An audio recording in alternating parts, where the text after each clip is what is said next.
Creators పై ధనుష్ ఛానల్ని చూస్తున్న వ్యూవర్స్కి నా అభినందనలు. ఈరోజు ఈ శని త్రయోదశి రోజు శని బాధల నుండి విముక్తి కోసం ఎలాంటి పరిహారాలు పాటించాలో ఈ కథలో తెలుసుకుందాం. శని ధర్మదేవత.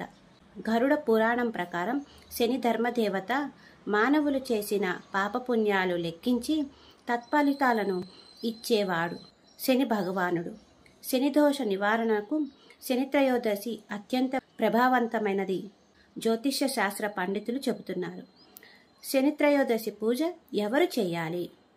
ఒక వ్యక్తి జాతకంలో ఏలినాటి శని, అర్ధమ శని నడుస్తుంటే వృత్తి వ్యాపారాల్లో తీవ్ర ఆటంకాలు, ఆర్థిక సమస్యలు, అనారోగ్య సమస్యలతో ఇబ్బంది పడుతూ ఉంటారు. శని త్రయోదశి రోజు చేసే చిన్నపాటి పూజతో ఇలాంటి సమస్యల నుంచి ఉపశమనం పొందవచ్చు. శని త్రయోదశి ఎప్పుడు వచ్చింది, ఆ రోజు ఎలాంటి పూజలు చేస్తే మంచిది అనే విషయాలను వివరంగా తెలుసుకుందాం. శని త్రయోదశిని ఏ విధంగా నిర్ధారిస్తారు?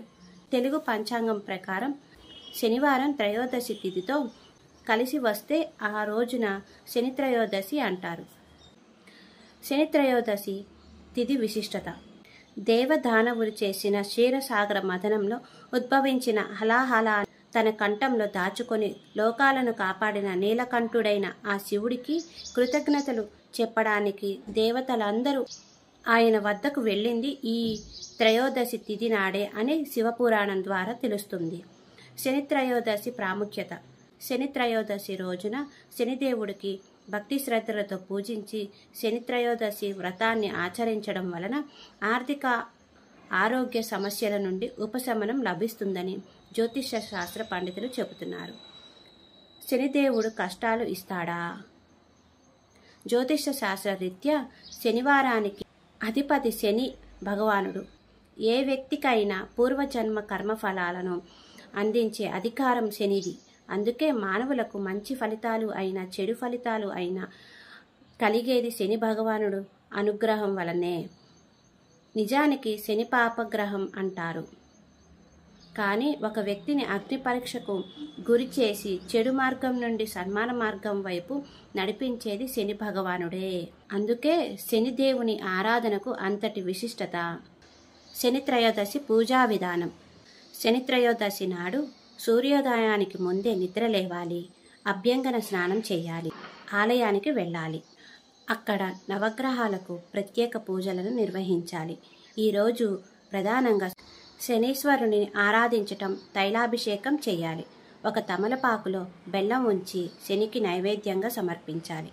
ఇలా చేయడం వలన జాతకంలో ఉన్న దోషాలు తొలగిపోతాయి అనే విశ్వాసం. అంతేకాకుండా ఈరోజు నల్ల నువ్వులు నల్లని వస్త్రంలో ఉంచి తాంబూలం దక్షిణతో బ్రాహ్మణులకు దానం చేస్తే జాతకంలో అరిష్టాలు ఉంటే తొలగిపోతాయి, సర్వశుభాలు చేకూరుతాయని చెబుతున్నారు. శనీశ్వరుని పూజ సింపుల్గా ఇలా కూడా చేసుకోవచ్చు. శని త్రయోదశి నాడు వివిధ కారణాల చేత ఇవేమి చెయ్యలేని వారు కనీసం నవగ్రహాల వద్ద మట్టి దీపంలో నువ్వుల నూనెతో దీపారాధన చేసి శనిదేవుని తమలపాకులో బెల్లం నైవేద్యం సమర్పించి 9 ప్రదక్షిణలు చేస్తే శనిదేవుని ప్రీతిని పొందవచ్చు. అలాగే శివునికి కానీ ఆంజనేయ స్వామికి కానీ భక్తితో 11 ప్రదక్షిణలు చేస్తే శనిదేవుని అనుగ్రహం పొందినట్లే అని శాస్త్రజ్ఞులు చెబుతున్నారు. ఈరోజు శనిదేవుని వాహనమైన కాకులకు ఆహారం పెట్టడం, నల్ల చీమలకు పంచదార పెట్టడం చేస్తే కూడా చాలా మంచిది. ఏ పూజకైనా భక్తి ప్రధానం. భక్తితో చేసే చిన్నపాటి పూజకైనా అపారమైన ఫలితం ఉంటుందని శాస్త్రావచనం. శని త్రయోదశి రోజు రావి చెట్టు దగ్గర మట్టి ప్రమిదలో నువ్వుల నూనెతో దీపారాధన చేసి 11 ప్రదక్షిణలు చేస్తే కూడా శని దోషాలు తొలగిపోతాయని విశ్వాసం. అలాగే కలియుగ ప్రత్యక్ష దైవమైన వెంకటేశ్వర స్వామిని దర్శించి పూజిస్తే కూడా చాలా మంచిది. రానున్న శని త్రయోదశిని భక్తి శ్రద్ధలతో జరుపుకుందాం ప్రతి ఒక్కరం. ఓం శనీశ్వరాయ నమః. ఓం శనీశ్వరాయ నమః. నవగ్రహ స్తోత్రం.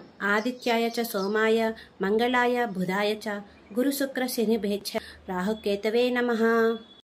నీలాంజన సమాభాసం రవిపుత్రం యమాగ్రజం ఛాయా మార్తాండ సంభూతం తం నమామి శనైశ్చరం.